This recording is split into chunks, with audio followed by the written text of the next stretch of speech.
The first thing you want to do when you paint your chevron wall is to measure the wall across and up and down. That's how you find the middle. So you measure across, divide by 2, measure up and down, divide by 2, and that's the middle of the wall. When you find the middle, you mark it with a dot, and that will be your starting point. So the angles will look the same at the top and bottom and on the side. And then you decide how far apart, how big you want your chevrons to be. I'm going to do 10 inches.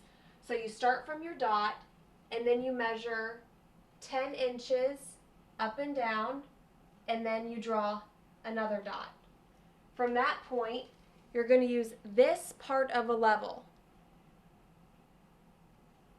It's a 45-degree angle, and from there, you're going to go up and over, and as soon as that little bubble gets in the middle, you draw your line. Again, I'm going to do these about 10 inches apart. They don't have to be the same. It depends on what kind of pattern you want. So I'll go up and over 10 inches.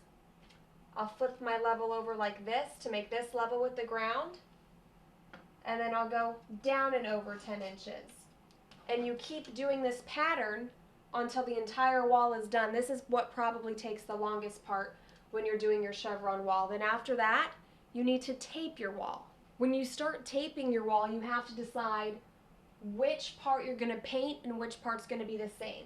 So I've decided that in here, I'm going to paint it a lighter gray. So when you put your tape on the wall, you want to make sure that you're going to cover the pencil marks that you made to make your line. So you're going to put the tape just a hair over those pencil marks. And you're going to want your pieces of tape to overlap a little bit because you're going to need to use your X-Acto knife to make the edges perfect.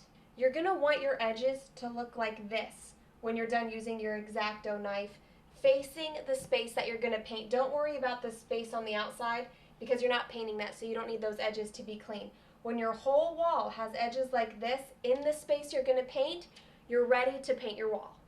And when you're done painting your wall, you don't have to wait for it to completely dry, and you don't want it to be completely wet. You want it to be a little in between, and that's when you peel your tape off and your chevron wall is done.